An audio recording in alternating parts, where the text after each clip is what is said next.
இப்ப உங்களுக்கு நாள்பட்ட தலைவலி இருக்குன்னு வச்சுக்கோங்களேன். நீங்க போய் வந்து ஒரு ஹோமியோபதி டாக்டர பார்த்தீங்கன்னா, அந்த டாக்டர் தலைவலி எப்பயிலேருந்து ஆரம்பிச்சதுன்னு மட்டும் கேட்டுட்டு நிப்பாட்ட மாட்டாரு. அது கூடவே உங்களுக்கு சாப்பிடுறதுல என்ன பிடிக்கும்? இனிப்பு விரும்பி சாப்பிடுவீங்களா? கோவம் வந்துச்சுன்னா எப்படி பிஹேவ் பண்ணுவீங்க? வேற எதுக்காதுக்கு பயம் இருக்கா? சின்ன வயசுல உங்கள யாராவது ஹர்ட் பண்ணாங்களா? அதோ அதோட எண்ணங்கள் இன்னும் உங்க மனசுல இருக்கா? இந்த மாதிரி கேள்வியெல்லாம் கேட்கிறப்ப உடனே என்னாச்சு இந்த டாக்டருக்கு? தலைவலினா தலைவலிய மட்டும் ட்ரீட் பண்ணாம இவ்ளோ கேள்வி கேட்கிறாரேன்னு நெறைய பேருக்கு தோணியிருக்கும். பட் நீங்க சொல்ற பதில்ல இருந்து தான் உங்களுடைய மெடிசின் செலக்ஷனே இருக்குது. ஆமாங்க. அது என்னங்கிறத இந்த வீடியோல நம்ம டீட்டெயிலா பார்க்கலாம். நான் பேசிக்கலி ஒரு ஹோமியோபதி டாக்டர். இங்க யுஏஇல பிராக்டிஸ் பண்ணிட்டு இருக்கேன். என்ட்ட வர்ற பேஷண்ட்ஸ் அதிகபட்சமா கேட்கிற கேள்வி ஒரு கேள்வி என்ன அப்படின்னா, "எல்லாம் ஓகே டாக்டர். பட் ஏன் இவ்ளோ கேள்வி கேட்குறீங்க? இதெல்லாம் ரொம்ப முக்கியமா?" அப்படிங்கிற கேள்வி தான். ஸோ அத தான் நம்ம கிளியர் பண்ண போறோம். மெடிக்கல் ட்ரீட்மெண்ட் அப்படின்னா, நம்ம எல்லாருக்குமே ஒரு காமனான திங்கிங் இருக்கு. ஃபீவர்னா இந்த மெடிசன். சுகர் அப்படின்னு சொன்னா, ஓகே அதுக்கு ஒரு செட் ஆஃப் மெடிசின்ஸ் இருக்குது. அந்த மெடிசின்ஸ் தான். ஒரு மாத்திரைய பார்த்தோனே இது பிபி மாத்திரை, பிபிக்கு குடுப்பாங்க அப்படிங்கிற மாரி சொல்ற லெவலுக்கு தான் நம்மளுடைய காமன் திங்கிங் இருக்குது. பட் ஹோமியோபதி இதுலேருந்து தான் டிஃபர் ஆகுது. நாங்க நோய்க்கு வைத்தியம் குடுக்கறது இல்ல. நோயுள்ள மனுஷங்களுக்கு தான் வைத்தியம் குடுக்குறோம். இப்ப நான் ஒரு எக்ஸாம்பிள் சொல்றேன். உங்கனால ஈஸியா அண்டர்ஸ்டாண்ட் பண்ணிக்க முடியும். ஒரு ஆஃபீஸ்ல 2 லேடீஸ் இருக்காங்கன்னு வச்சுக்கோங்களேன். 2 பேருக்குமே வந்து மைக்ரேன் அதாவது தலைவலின்னு சொல்லி டயக்னோஸ் பண்ணியாச்சு. அதுல முதல்ல இருக்க லேடிக்கு பார்த்தீங்கன்னா, சாப்பிடுறது டிலே ஆச்சு அப்படின்னா உடனே தலைவலி வந்துரும். சத்தம் ஒரு சின்ன சத்தம் கூட அவங்கள வந்து ரொம்ப இரிட்டேட் பண்ணும். தலைவலிய அதிகப்படுத்தும். கோபம் அதிகமா வரும். ஜென்ரலாவே அவங்க சாப்பிட்டாங்க அப்படின்னா கொஞ்சம் பெட்டர் ஆயிருவாங்க. இது ஃபர்ஸ்ட் லேடி. செகண்ட் லேடி பார்த்தீங்கன்னா, தலைவலி எப்போ வரும் அப்படின்னா, எப்பயுமே மந்த்லி கரெக்டா பீரியட்ஸ்க்கு முன்னாடி தலைவலி ரொம்ப ஜாஸ்தியா ஆகும். அந்த டைம்ல அவங்க வந்து வெளிக்காத்துல போய் கொஞ்ச நேரம் நிக்கணும் அப்படின்னு சொல்லி எதிர்பார்ப்பாங்க. ரொம்ப எமோஷனல் சின்ன சின்ன விஷயத்துக்கு கூட அழ ஆரம்பிச்சுருவாங்க. 2 பேருக்குமே மைக்ரைன் தான். 2 பேருக்குமே ஒரே நோய் தான். பட் 2 பேருமே டோட்டலா வேற வேற பர்சனாலிட்டி இல்லையா? இப்ப ஒரு ஹோமியோபதி டாக்டர் பார்த்துக்கிட்டு இருந்தாங்க அப்படின்னு சொன்னா, நேரம் வந்து மெடிசனே வந்து அவங்க டயக்னோஸ் பண்ணியிருப்பாங்க. ஸோ இதுதான் வந்து ஹோமியோபதி அப்ரோச். 2 பேருமே ஒவ்வொரு பர்சனாலிட்டியும் ஒவ்வொரு அதே நோய் தான். பட் ஒவ்வொரு விதமா வெளிப்படுது. அதனால தான் ஒவ்வொரு பேஷண்ட்டுக்கும் உங்களுக்கு தாகம் எப்படி இருக்குது? நீங்க வந்து குளிர்ந்த தண்ணி குடிச்சா பிடிக்குமா? இல்ல சூடா குடிச்சா பிடிக்குமா? பசி எப்படி இருக்குது? எந்த சாப்பாட விரும்பி சாப்பிடுவீங்க? இனிப்பா? உப்பா? இல்ல காரமா?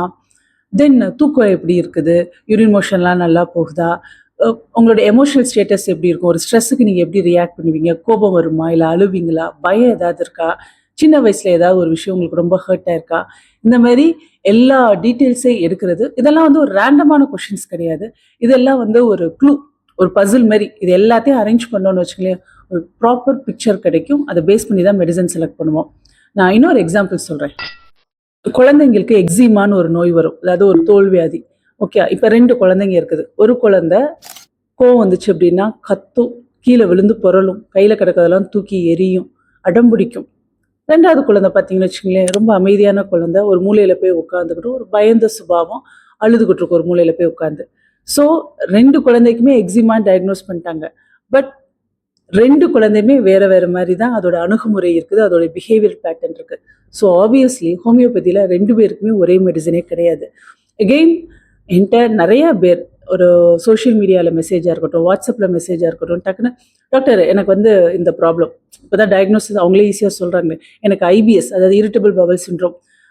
ஸோ எனக்கு வந்து ஹோமியோல வந்து நான் நெட்ல சர்ச் பண்ணேன். ஹோமியோல வந்து நல்ல ஸ்கோப் இருக்குன்னு சொல்றாங்க. எனக்கு ஏதாவது மெடிசின் கொஞ்சம் அனுப்பிச்சு வச்சீங்கன்னா நான் இங்கேயே வாங்கிக்கிறேன் அப்படின்னு.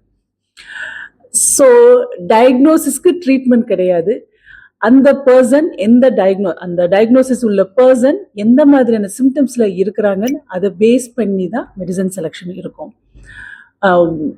ஸ்கேன் ரிப்போர்ட்டோ இல்லை பிளட் ரிப்போர்ட்டோ லேப் ரிப்போர்ட் எதுவாக இருந்தாலும் அது நோயை பற்றி மட்டும்தான் சொல்லும். உங்களுடைய பர்சனாலிட்டியோ உங்களுடைய இண்டிவிஜுவல் சிம்டம்ஸ் பற்றி அது சொல்லாது. அடுத்து ரொம்ப முக்கியமான கேள்வி. இதெல்லாம் சரி டாக்டர், எங்களை பத்தி தெரிஞ்சுக்கிறீங்க. இப்ப எங்களோட தொந்தரவு எப்படி இருக்கு? இதெல்லாம் கேட்குறீங்க. ஓகே. எதுக்கு சைல்ட்ஹுட்டை பத்தி கேட்குறீங்க? சைல்ட்ஹுட் ட்ராமா பத்தி நீங்க எக்ஸ்ப்ளோர் பண்றீங்க. அந்த டைம்ல எங்களுக்கு ஏதாவது பாதிப்பு இருக்குதான்னு ஏன் கேள்வி கேட்குறீங்கன்னு கேட்குறாங்க. அதாவது வாழ்க்கையில நம்மளுக்கு நிறைய மெமரிஸ் இருக்கும். அது காலப்போக்கில் மறைஞ்சிட்டே போகும். பட் சில மெமரிஸ் சில காலத்துக்கு நம்மளுடைய உடம்புலையோ நம்ம மனசுலையோ தாக்கத்தை ஏற்படுத்தியிருக்கும். ஒரு துக்கமா இருக்கலாம், இல்ல ஒரு பெரிய அதிர்ச்சியா இருக்கலாம், இல்ல ஒரு அவமானம், பயம். இது எல்லாமே பார்த்தீங்கன்னா காலப்போக்குல மறைஞ்சிரும். பட் அது கொஞ்ச நாள் நம்ம கூட ஸ்டே ஆயிருக்கும் இல்லையா? அது நம்மளோட ஹெல்த் எக்ஸ்பீரியன்ஸை சேஞ்ச் பண்ணும். அதனால தான் ஒரு ஹோமியோபதி கன்சல்டேஷனில் டீட்டெயில் ஹிஸ்ட்ரி, உங்களோட பாஸ்ட் ஹிஸ்ட்ரி டீட்டெயிலாக கேட்குறோம். அதுவும் ஒரு பிக்சரை கொடுக்கும். அது எங்களுடைய மெடிசன் செலெக்ஷனுக்கு ஹெல்ப் பண்ணும்.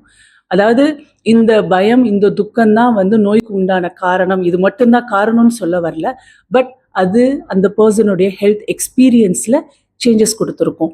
ஸோ அந்த பாயிண்ட் எங்களுக்கு ரொம்ப குரூஷியலான பாயிண்ட் ஒரு மெடிசன் செலெக்ஷனுக்கு. இப்போ உங்களுக்கு ஒரு கொஷின். ஒரு வீட்டில் 4 பேர் இருக்காங்க. 4 பேருக்கும் ஒரே டைமில் ஃபீவர் வருது. ஒரு காமன் ஃபீவர்னே வச்சுக்கோமே. அப்போ ஒருத்தவங்க ஃபீவர் வந்தோடனே நல்லா காரசாரமாக சமைச்சு சாப்பிடணும் சொல்லிட்டு சாப்பிட்டுக்கிட்டே இருப்பாங்க. ஒருத்தவங்க எனக்கு எதுவும் கொடுக்காதீங்க, எனக்கு சாப்பாடு வேணாம், தண்ணி வேணான்னு படுத்து தூங்கிக்கிட்டே இருப்பாங்க.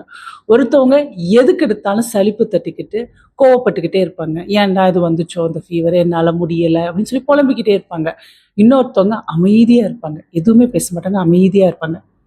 ஒரே ஃபீவர் தான், பட் ஒவ்வொருத்தவங்களுடைய பாடி எப்படி ரெஸ்பாண்ட் பண்ணுதுன்னு பாருங்க. ஸோ இங்கே தான் நாங்கள் ஹோமியோபதியில் கேள்வி கேட்குறோம். ஒரே ஃபீவருக்கு எங்களால் எப்படி ஒரே மாத்திரையை கொடுக்க முடியும்? ஒவ்வொருத்தவங்களுக்கும் ஒரு ஃபீவராக இருந்தாலும் ஒவ்வொருத்தவங்களுக்கும் அவங்களுடைய பாடி ரெஸ்பான்ஸ்க்கு ஏற்ற மாதிரி தான் மெடிசன் செலெக்ஷனே இருக்குது.